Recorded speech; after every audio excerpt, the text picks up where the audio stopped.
Seethangoli മുഖാരിക്കണ്ടത്ത് hardware കടയ്ക്ക് തീപിടിച്ച് ലക്ഷങ്ങളുടെ നാശനഷ്ടം. ശനിയാഴ്ച രാവിലെ 8:30യോടെയാണ് സംഭവം. കാസർഗോഡ്, ഉപ്പള എന്നിവിടങ്ങളിലെ ഫയർ സ്റ്റേഷനുകളിൽ നിന്നായി എത്തിയ 4 യൂണിറ്റ് സേനാംഗങ്ങൾ മണിക്കൂറുകളോളം പരിശ്രമിച്ചാണ് തീയണച്ചത്.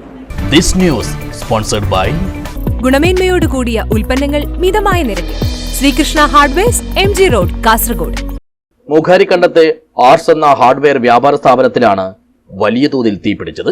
ശനിയാഴ്ച രാവിലെ 8:30യോടെയായിരുന്നു സംഭവം. ബുദ്ധിയെടുക്ക സ്വദേശിയായ അർഷാദിന്റെ ഉടമസ്ഥതയിലുള്ളതാണ് സ്ഥാപനം. കടയിൽ നിന്ന് അസ്വാഭാവികമായ രീതിയിൽ തീയും പുകയും ഉയരുന്നത് കണ്ട നാട്ടുകാർ ഉടൻ തന്നെ വിവരം അഗ്നിശമന സേനയെ അറിയിക്കുകയായിരുന്നു. പിന്നാലെ കാസർകോട്ടെയും ഉപ്പളയിലെയും അഗ്നിരക്ഷാ നിലയങ്ങളിൽ നിന്നും 2 യൂണിറ്റ് വീതം ഫയർഫോഴ്സ് സ്ഥലത്തെത്തി.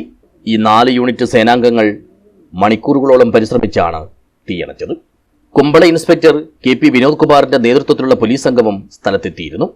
കൂടാതെ കാര്യം കണ്ടും കേട്ടുമെത്തിയ ധാരാളം ആളുകളും പരിസരത്ത് തടിച്ചുകൂടി.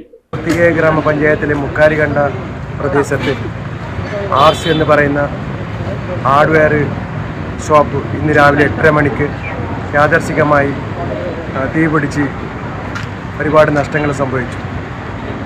ഏകദേശം 10-25 തൊഴിലാളികൾ പണിയെടുക്കുന്ന ഒരു സ്ഥാപനമാണ്. അറൗണ്ടായി 10-12 കോടി രൂപ നഷ്ടം വരുന്നതാണ് അനൗദ്യോഗിക റിപ്പോർട്ട് ഇപ്പോൾ നമുക്ക് കാണുന്നത്. ഇത് ഒരു വലിയ നഷ്ടമാണ്.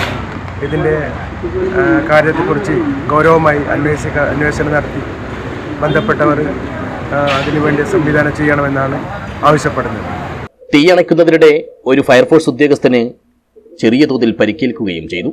കൃത്യമായ കണക്കുകൾ ലഭ്യമായിട്ടില്ലെങ്കിലും അഗ്നിബാധ മൂലം ലക്ഷങ്ങളുടെ നാശനഷ്ടം ഉണ്ടായിട്ടുണ്ടെന്നാണ് പ്രാഥമിക വിലയിരുത്തൽ. അതേസമയം എന്താണ് തീപിടുത്തത്തിന് കാരണമായതെന്ന് വ്യക്തമായിട്ടില്ല. ഷോർട്ട് സർക്യൂട്ട് മൂലമാണെന്നും അതല്ല ഒരു സാധനം മുറിക്കുമ്പോൾ തീപ്പൊരി ചിതറിയതാണ് അഗ്നിബാധയ്ക്ക് കാരണമായതെന്നുമുള്ള സ്ഥിരീകരിക്കാത്ത ചില വിവരങ്ങളും പുറത്തുവരുന്നുണ്ട്. News bureau, Uppala.